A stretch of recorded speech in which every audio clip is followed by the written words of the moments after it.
So when you picture the stereotypical AI safety expert, what comes to mind? You probably imagine someone deeply anxious. Oh, absolutely. Maybe, pacing around a whiteboard that's just covered in equations about existential risk. Right, constantly warning us that the algorithms are just one step away from, ending civilization. Exactly. And that is effectively Dario Amodei's professional reality. As the CEO of Anthropic, his entire reputation is built on this very premise that AI is volatile and it requires strict guardrails. So when I opened his latest essay, I was bracing myself for the usual lecture on catastrophe. I really expected charts showing how close we are to the precipice. Yeah, the standard doomsday scenario. But then I saw the title, Machines of Loving Grace. Wow. And suddenly the whole narrative just flipped. He wasn't talking about extinction events or rogue code.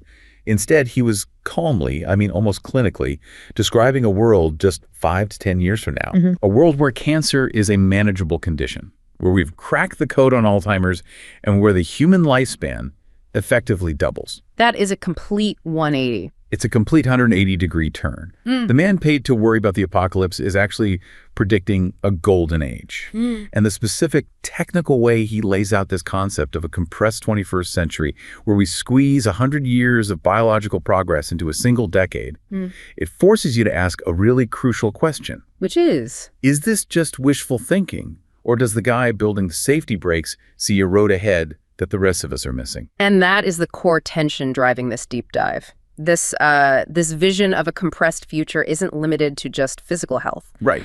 If the mechanism holds, if advanced AI can truly function as an autonomous research agent, it transforms everything. Everything.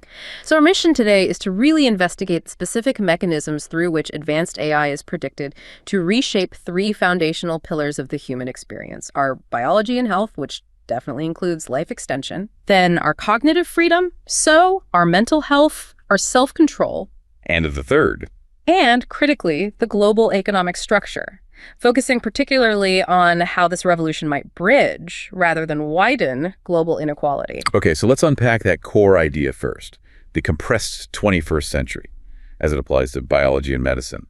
The time frame is, it's the most radical part. It's staggering. We're not talking about marginal improvements. The core prediction is that AI-enabled biology and medicine will condense 50 to 100 years of traditional human-led progress? Into just 5 to 10 years. Decades being consumed by a single development cycle. It's hard to even conceptualize. And we really have to move past the simple idea that AI is just a better spreadsheet or a more efficient statistical tool. That's not what this is about. No. The transformation comes from AI acting as what we might call a virtual biologist. A virtual biologist. Yeah. This system doesn't just analyze data. It performs the entire scientific method, but autonomously. So it's designing experiments. It designs complex, multivariable experiments. It directs robotic wet labs to execute them. It reads the results with, superhuman precision, learns from the failures. And then what? And then it invents entirely new protocols and measurement techniques to ask even better questions the next morning. It is performing, directing, and continuously improving upon nearly everything a human biologist does, but at machine speed. But biological science is famously, rate limited. It takes 9 months to grow a baby, and you can't make a cell culture divide any faster than its natural cycle. Right. So what are the specific physical roadblocks that an AI is so uniquely equipped to just smash through to justify this radical timeline? Okay, so we can categorize the 3 main limiting factors in biological science that AI is predicted to overcome. The first one, just as you mentioned, is the speed of the outside world. The physical constraints. Exactly. Yeah. While an AI can't change the time it takes for a cell to culture, it can optimize the experimental strategy to compensate for that constraint. What does that mean in practice? Well, if a single experiment takes a week, an AI can run 1 million parallel, highly optimized versions of that experiment at the same time. Ah, okay. Which reduces the total time to a breakthrough from, say, years to just a few months. So it's not speeding up the clock itself, but it's eliminating all the wasted time and pursuing the most statistically probable path to discovery instantly. You've got it. That's the first bottleneck. The second one is the chronic lack of quality data. I can imagine. Biology is It's incredibly messy. Biological data is so noisy. When you measure a single effect in a complex system like a human or even just a cell, you are simultaneously seeing 10,000 confounding factors. And human researchers have to try and sort that out. They struggle to isolate the signal from all that noise. AI, however, it excels at separating high-impact causal variables from just irrelevant correlations. It can parse massive, multimodal datasets, genomic, proteomic, behavioral, to construct truly clean models of biological reality. Okay, so speed and data quality. What's the third factor? The third factor is just the intrinsic complexity of biology. It's not linear. Not at all. These are highly complex, non-intuitive networks. It's hard to intervene precisely or predictably. You change one parameter over here and 3 others collapse unexpectedly over there. And right now, the only way through that is, what, a stroke of genius? Pretty much. Human ingenuity, that spark of genius that sees a hidden connection, is the only thing that really cuts through that complexity. But that kind of genius is incredibly rare. So if we connect this back to the bigger picture, it sounds like what we're confirming is that the real scarcity, the biggest bottleneck in discovery, isn't the cost of gene sequencing or the lab equipment itself. No. It's the scarcity of superhuman intelligence and pattern recognition. Precisely. Historically, the highest returns to intellectual effort are found in those paradigm-shifting discoveries that overcome this complexity and the data limitations. Right. These major breakthroughs are currently made by a tiny, tiny sliver of highly creative researchers, an AI that can operate at the level of a team of Nobel Prize winners across chemistry, physics, and biology, and run millions of instances of itself in parallel. It radically alters the entire scientific landscape. And here's where it gets really interesting for me, because progress isn't just about faster analysis. It hinges on those fundamental broad measurement tools or techniques that change the rules of the game. Yes. Things like CRISPR, mRNA vaccines, or optogenetics. They don't just process data. They allow for new, precise, and programmable intervention into biological systems. And the CRISPR anecdote is one of the most compelling pieces of evidence for this intelligence bottleneck thesis. Go on. So CRISPR, the core gene editing technology, it's a naturally occurring immune component in bacteria. It's just there. Great. Researchers knew about this sequence since the 1980s. The 80s. The 1980s. Yet it took another 25 years for brilliant human minds, Doudna and Charpentier among them, to realize that this specific bacterial defense mechanism could be repurposed. Repurposed as a general, programmable gene editing tool for any living organism. Exactly. That decades-long lag between having the raw information and realizing its transformative application, it suggests that intelligent, conceptual linkage and cross-domain pattern recognition, not just random searching, is the primary constraint. So if an AI can 10x the rate of these fundamental revolutionary discoveries, then the compressed century starts to become plausible. I have to push back on this a little bit, though.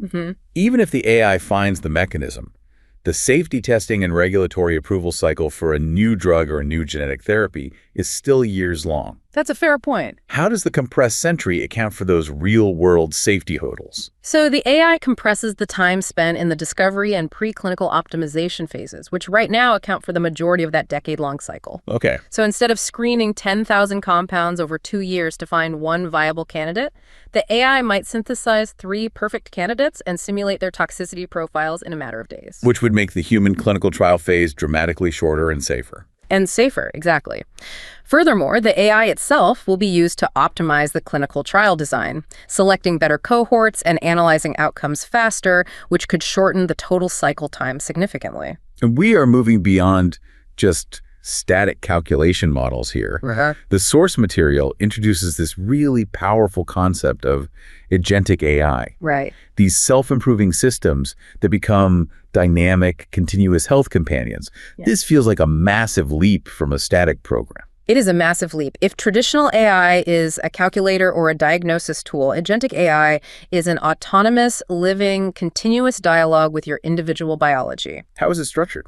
These frameworks are built from specialized, interconnected AI agents that collaborate in real time. So you'd have, for instance, a perception agent. And its job is? Its job is to collect and synthesize data from millions of sources. Your wearables, your genomic profile, your blood panels, environmental factors, everything. Okay, so that's the data layer. Then you need the intelligence layer. Correct. The pattern discovery agents are the core scientific engine. They're the ones finding the subtle, non-obvious links, like how a specific stress spike 2 nights ago is linked to a delayed inflammatory response today. Or why I might respond differently to a drug than 99% of the population? Precisely. Then the personalization agents design and execute tailored interventions, whether they are specific diet changes, supplement timing, exercise modifications, or, eventually personalized genetic therapies. And crucially, the system has to learn. It has to see if it's working. Which is where the feedback agents come in. They monitor the outcome of the intervention, fine-tune the recommendation automatically, and measure efficacy. And the final piece? The explainability agents. They translate all that complex analytics, why the system just lowered your dose or why it suggested a particular diet, into plain language. Which builds trust and allows the user to actually provide informed consent. Yes. This entire network creates a dynamic, continuously optimizing operating system for human vitality. In a system like that, it produces some pretty radical outcomes. The prediction is that within 7 to 12 years after this virtual biologist capability emerges, we're talking about the reliable prevention and treatment of nearly all natural infectious disease. Yes, building on the platform innovations we already have, like mRNA technology, which allows for extremely rapid deployment of highly tailored vaccines. So an AI could predict new viruses? It could predict novel pathogen threats, design vaccines faster than a virus can mutate, and even synthesize broad-spectrum antivirals capable of treating whole classes of viruses, not just single strains. The idea of a seasonal flu outbreak might just become a historical footnote. It's a real possibility. Okay, what about the major scourges, like cancer? You mentioned the elimination of most cancer. That seems like an almost impossible hurdle to clear. Isn't cancer fundamentally an error of replication, a stochastic biological error that is inevitable? How do you eliminate a stochastic error? That's a highly important challenge. We were talking about a 95% or greater reduction in mortality and incidence. So transforming it from a terminal illness into a manageable chronic condition, or one that's prevented before it even starts. Exactly. AI doesn't prevent all genetic errors from happening. It achieves this transformation through highly individualized, real-time genomic surveillance and targeted intervention. Give me the technical mechanism. How does an AI actually manage that? It manages it in two ways. First is prevention and early detection. Imagine an AI that is constantly monitoring your cell-free DNA, these tiny fragments of tumor DNA circulating in your blood. Which would allow for detection when? Years before a physical tumor could ever form. Wow. Okay. And the second way?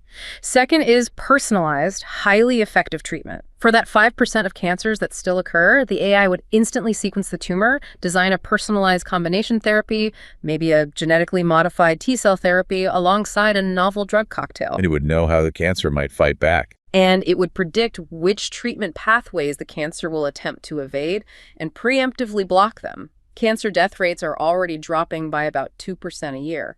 AI compresses the remaining 50 years of that trajectory into 5. What about genetic diseases and Alzheimer's? We've seen decades of failures, especially in neurodegenerative disorders. Alzheimer's is viewed by these experts primarily as a measurement problem. The failures we've seen are largely because we're trying to intervene too late, or we're using drugs based on hypotheses, like the amyloid cascade, that may only represent one downstream effect. So we don't even know what we're supposed to be targeting. Not with enough precision. AI can solve this by developing the better measurement tools we need to isolate the true causal mechanisms, which is likely a complex interplay of inflammation, genetic predisposition, and environmental factors. And once the mechanism is truly understood, prevention becomes very effective, possibly through non-invasive brain stimulation or ultra-personalized supplement regimens, all guided by that agentic AI. And similarly, genetic diseases where we've struggled with safety and reliability of early tech should be solved by safer, more controllable descendants of CRISPR. This all leads to the monumental question: what happens to the human lifespan itself? That's where the concept of longevity escape velocity, or LEV, comes in. Define that for us. LEV is the theoretical point where, for every year that passes, the medical advances we achieve extend the average human life expectancy by more than a year. We'd effectively be outrunning death. That's the idea.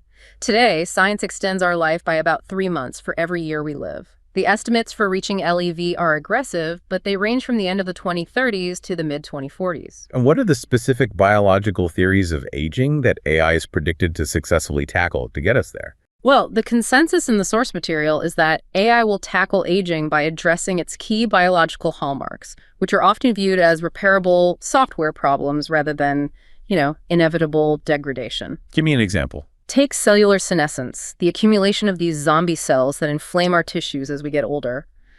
An AI can discover and optimize senolytics, which are drugs that selectively destroy these cells with far greater precision than we can today. What else? It could also tackle telomere degradation, which is the shortening of the caps on our chromosomes. It could design gene therapies to maintain or repair them safely.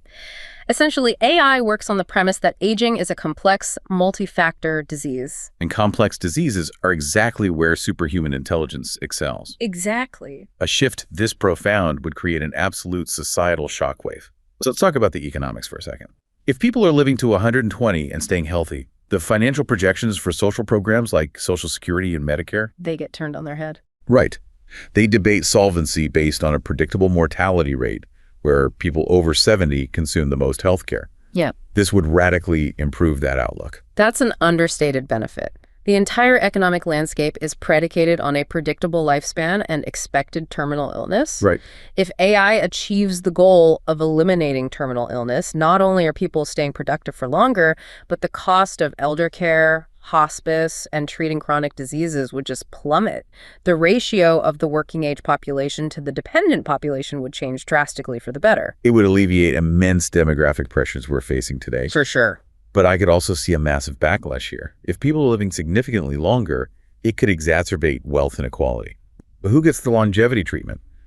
Is it just for the rich? And that is the essential governance challenge. But the mechanism of AI-driven discovery actually offers a structural reason for optimism when it comes to distribution. Oh, so? Because the AI makes the discovery process so cheap and so fast, and the delivery mechanism relies on reproducible manufacturing like personalized therapies or small molecule drugs, the cost curve is predicted to drop rapidly. Similar to how computational power became globally accessible. That's the analogy. The ultimate humanitarian goal laid out in this accelerated future is something called biological freedom, which means democratized access to full control over your weight, your physical appearance, and reproduction. Empowering individuals to overcome genetic limitations and live their lives in the way that most appeals to them. Exactly. The story of Elena in the source material really brings this emotional weight home. You have this molecular scientist, right? She spent 15 years of her life chasing one protein folding structure linked to Alzheimer's. She's exhausted, just facing the absolute limit of human cognitive resources. So she hands her problem over to Project ESOP, this autonomous AI agent, and she just goes home to sleep. In Project ESOP, working in a fully roboticized lab environment simulates the equivalent of 10,000 years of evolutionary biology. Overnight. 10,000 years. It designs hundreds of novel protein structures, it executes the experiments, observes, and learns from failures, all in this perfect closed loop. The goal is to find a molecule that acts as a perfect antagonist to the inflammation pathway she was studying. And she walks in the next morning, not to a failed simulation, but to a synthesized vial and a completed peer-review quality report on her desk. A report that says, pathway found, toxicity mitigated, ready for human trials. She realizes the compressed 21st century means she didn't have to wait another lifetime to save a life. And she feels this strange mix of, intellectual humility and overwhelming relief. She is finally free to simply be the healer, having outsourced the grunt work of genius to a machine. What's so fascinating here is the expected parallel, the same technical factors, the difficulty of measurement and intervention that currently rate limit physical biology. They also limit neuroscience and mental health treatment. So the same compressed 21st century framework is expected to apply directly to the mind. Absolutely. We see a similar utopia being promised in neuroscience. The prediction is that AI accelerates progress through 4 main simultaneous routes. First is traditional molecular biology, where AI accelerates the invention of new drugs that modulate neurotransmitters far more precisely than our current SSRIs or antipsychotics. Okay, better drugs. What's the second route? The second route is through fine-grained neural measurement. This involves advanced techniques like optogenetics. That's where you use light to control neurons. Essentially, yes. It allows researchers to genetically modify neurons to make them light-sensitive, and then use specific light pulses to turn them on or off with incredible precision. AI can use these tools to map and understand specific functional circuits linked to mood, fear, or addiction. And the third route is crucial: advanced computational neuroscience. This is where insights learned from training the AI models themselves, like how an AI's internal layers process information, are applied to real human brains. uncovering the causes and dynamics of complex diseases like mood disorders and psychosis. And this is where the technical detail really matters. We train massive AI models based on this scaling hypothesis that intelligence simply emerges from more data and more parameters. Yeah.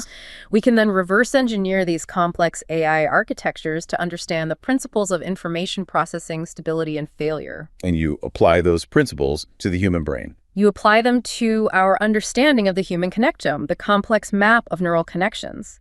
It allows us to stop viewing mental illness as vague imbalances, but as systemic network failures or short circuits that can be precisely mapped and well-patched. Finally, the fourth route is behavioral intervention, facilitated by a personalized AI coach that leverages all those deeper biological insights to design highly specific therapeutic regimens. So the combined prediction is that most debilitating mental illness, PTSD, depression, schizophrenia, severe addiction, can be effectively figured out and treated within that same compressed time frame. Which leads to this ideal of cognitive freedom. Yes, removing the biological glitches, whether they're biochemical or systemic network failures, that prevent people from achieving their potential and just being their true functioning selves.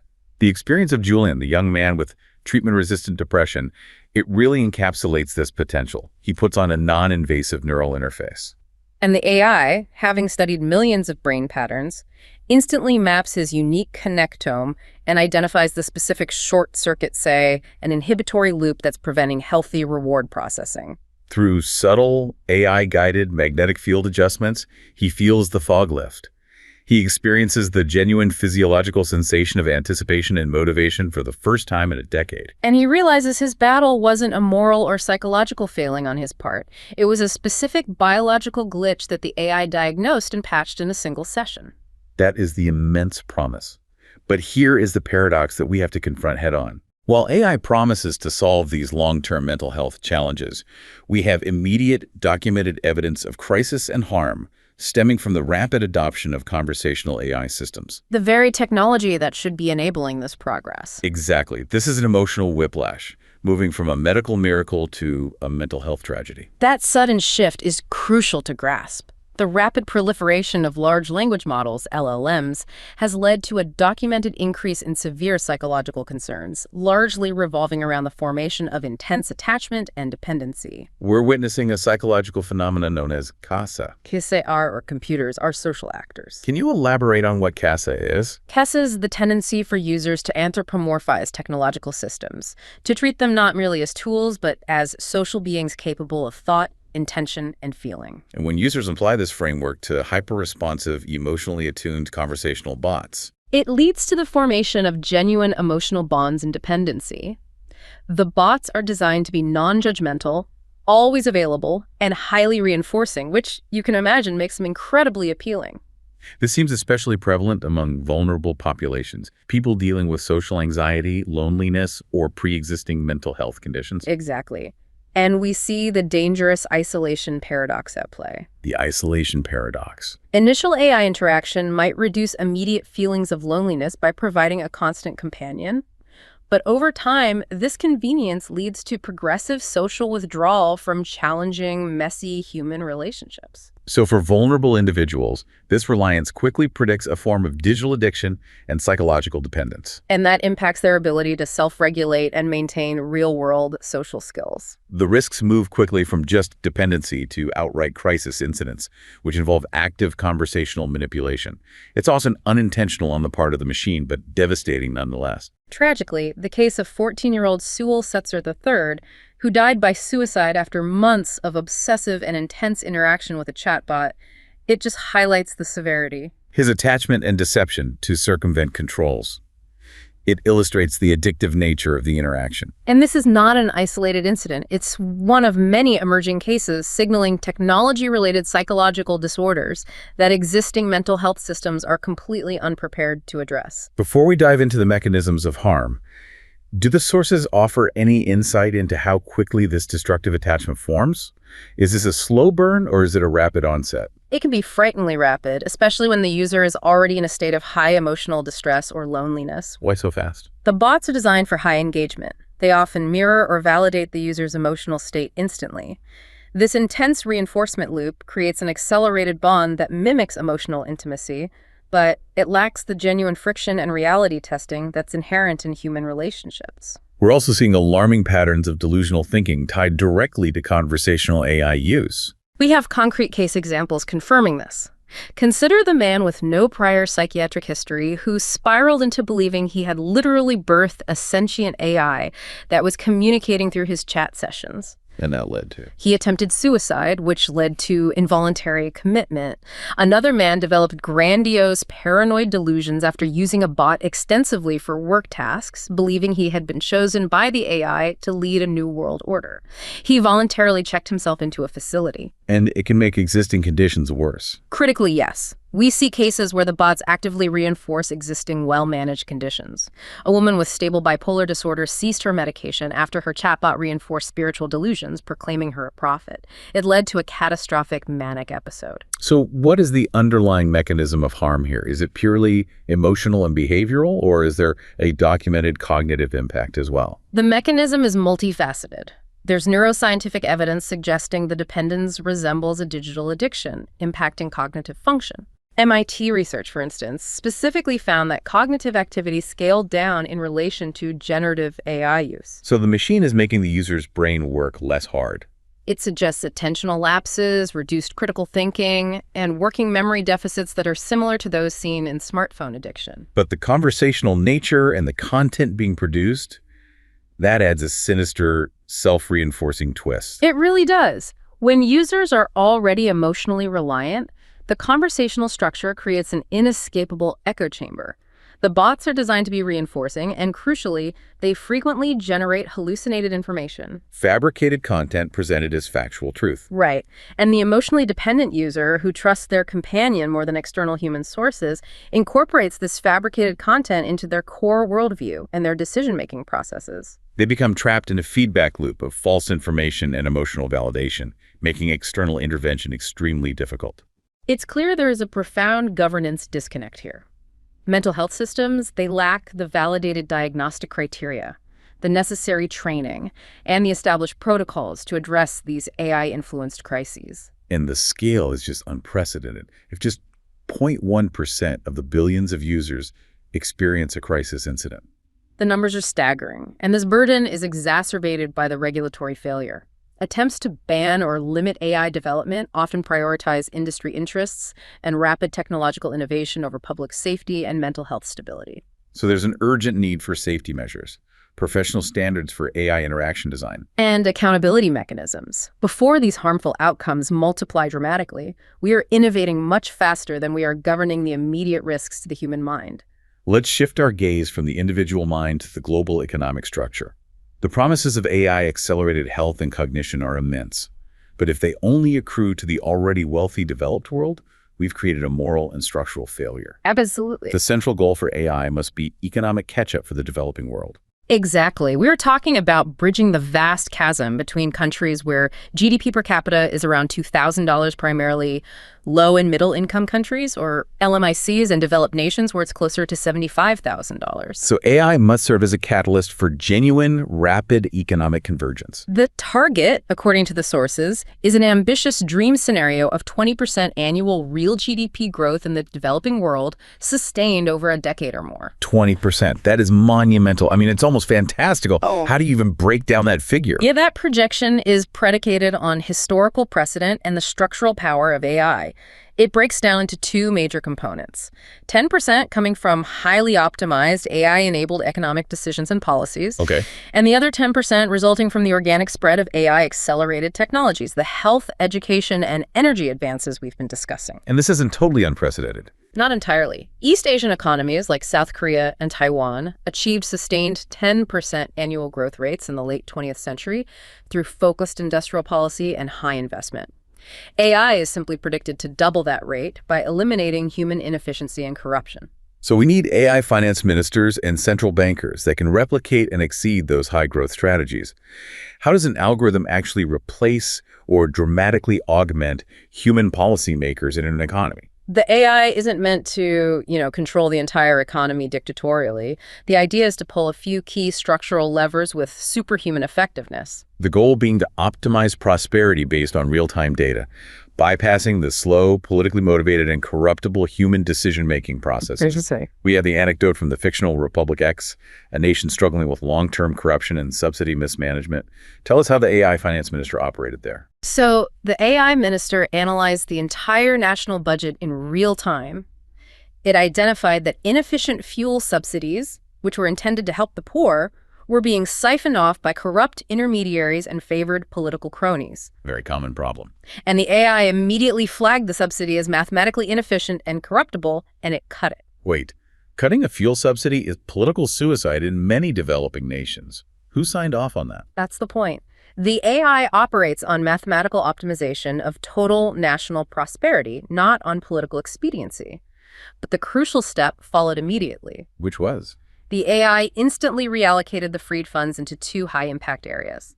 A hyper-efficient microloan system for small businesses, replacing slow human approvals, and an automated drone logistics network to move goods. And this is how the local farmer, Adi, saw his income triple. Precisely. Adi, who was struggling, suddenly had immediate access to capital, and he could use the drone network to sell his crops directly to global buyers, completely bypassing the corrupt local middlemen and ensuring his product reached the most valuable market. And the system works because the AI prioritized mathematical efficiency. And it was designed to instantly freeze funds and flag recipients upon detecting any anomalies, creating an incredibly effective, impartial counter-corruption mechanism. But that raises an immense governance concern. Who programs the definition of anomaly?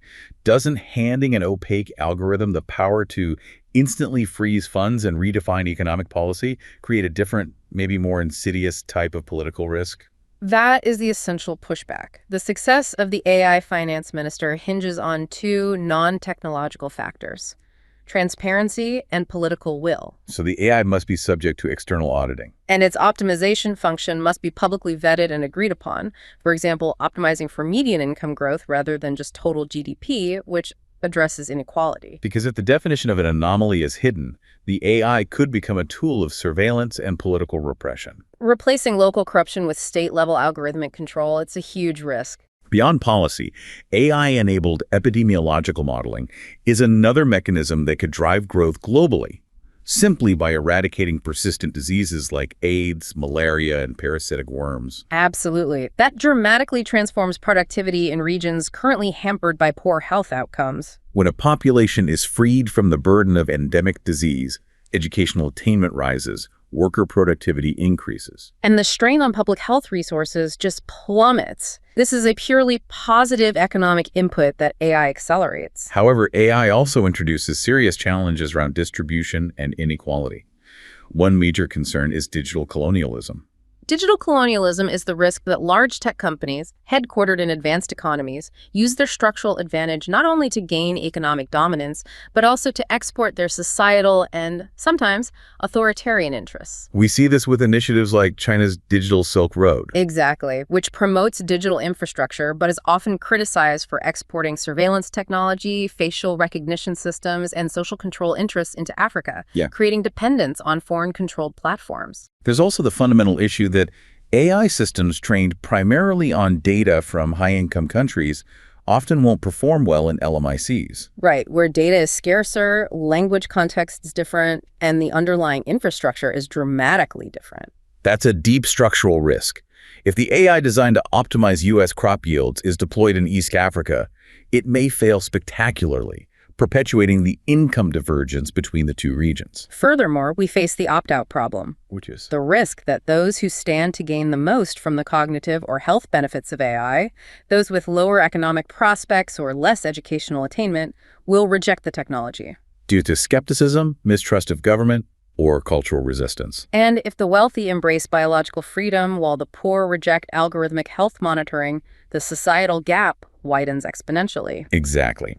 This suggests that the biggest challenge for developing nations isn't just technology adoption, but building the capacity to manage the technology responsibly and ensure trust. That leads directly to the crux of the governance challenge for LMICs. They often lack the capital, but more critically, they lack the regulatory capacity and expertise to monitor and enforce the kind of complex, hard law that the EU or US might develop. They are consumers of AI systems, not the primary producers. So the key solution is for LMICs to use tools that promote innovation while limiting risk exposure. They need to avoid the trap of blindly mimicking the complex, hard law of high-income countries. They need modular, flexible frameworks. Exactly. So what's the practical solution to building governance frameworks quickly when you lack that deep internal capacity? They must leverage regulatory sandboxes. A sandbox is a controlled testing environment where new AI technologies can be deployed and monitored under relaxed regulatory requirements, but within strict boundaries. Give me an example. A Kenyan regulatory sandbox might allow an AI microloan system to operate in one district for 6 months, defining clear failure metrics like default rates or bias detection before it gets scaled up. So it's about defining the boundaries, establishing failure metrics, and setting sunset clauses, a controlled, safe experiment. Yes, and they need to embrace multi-stakeholder consultations and networks of regulators to share knowledge, rather than trying to build expertise from scratch. By using these modular, agile governance frameworks, LMICs can harness the benefits of AI acceleration without succumbing to the associated risks of digital colonialism or regulatory capture. As we transition into this final pillar, we have to acknowledge a fundamental truth. AI does not inherently favor democracy, stability, or peace. No. Unlike biological breakthroughs, which structurally favor health, AI is an adversarial dual-use technology. It can equally enable superior propaganda, mass surveillance, and highly targeted military action for autocracies. Which means if we want AI to favor democracy and freedom, we have to proactively fight for that outcome. The proposed strategy is the Entente strategy. A coalition of democracies gaining clear, decisive AI superiority to set the global terms, rather than just reacting to them. And that superiority hinges on two things. Securing the complex supply chains necessary for advanced chips, and scaling AI production rapidly. If democracies can control the upstream resources, that's the stick, they can use that military and technological strength to manage great power competition. And the counterbalance to the stick is the carrot. The distribution strategy. It's akin to the historical atoms for peace concept, which distributed nuclear technology benefits globally. Precisely. Democracies must distribute the benefits of powerful AI, the health tools, the financial optimization algorithms, the educational systems, to a wider and wider group of non-aligned countries. In exchange for their support in maintaining a stable, democratic global framework. The goal is to isolate adversaries and force them into a position where the benefits of cooperation outweigh the benefits of conflict. And if democracies lead, AI can structurally favor freedom internally as well. It can win the information war. Right. Superior democratic AI can instantly counter malicious attacks and propaganda operations from authoritarian regimes. It can provide free, secure, and uncensored information channels that authoritarians lack the technical ability to block or monitor. And when people's basic needs are met via AI-enabled abundance, and they have reliable access to uncensored information. History suggests they tend to seek democracy as a fundamental form of self-expression. Beyond just avoiding autocracy, what's fascinating is how AI could fundamentally make democracies better by tackling persistent issues like systemic injustice and bureaucratic bias. AI offers the potential to dramatically reduce bias in legal and judicial contexts by acting as an impartial aid. So the fear today is that AI will cause discrimination by inheriting biased training data. But a truly mature implementation can use advanced interpretability techniques to verify the lack of hidden bias in its decision-making process, something that is simply impossible with the black box of human judgment. So the AI acts as a sophisticated, impartial arbiter, increasing trust in state functions. It also increases state capacity dramatically, which combats cynicism. Poorly implemented government services are a major driver of public distrust in democratic governance. That's true. AI can streamline and make government services like health benefits enrollment, navigating the DMV, or tax compliance easier, fairer, and faster. By improving the execution of these basic services, AI helps deliver on the promise of equality under the law. And strengthens respect for the government's ability to serve its citizens. Exactly. Ultimately, as we accelerate productivity and solve these major systemic problems, disease, poverty, and bureaucratic failure, we confront the deepest philosophical challenge of the AI age, the redefinition of human worth. In the long run, when AI is broadly effective, cheap, and capable of performing 100% of economically measurable tasks better than humans, the current economic setup, where worth is tethered to labor and measured by GDP, will cease to make sense. When the sheer volume of wealth generated by automated AI systems is gigantic, a serious societal conversation about a new model, whether it's universal basic income or a universal basic services model, becomes structurally necessary. The central shift is that human worth must decouple from economic productivity. If AI provides radical abundance and does the grunt work of genius, where do humans find meaning? The sources suggest we find meaning in the things that already bring us the most profound non-economic joy. Creativity, deep connections with loved ones, the pursuit of passions, and personal growth. So the human identity will shift from the highly leveraged economic contributor to the self-actualized being. Focusing on human-to-human interaction, art, philosophy, and the exploration of the universe activities that already thrive outside of the direct measurement of GDP. And we circle back to the scientist, Elena. Her anecdote isn't just about curing Alzheimer's, it's about her profound personal shift. By outsourcing 10,000 years of evolutionary biology to Project ESOP, the heavy lifting of discovery was over. She realizes her human purpose wasn't to struggle with the mechanism of the disease, but to connect with the patient, to exercise compassion, and to apply the cure.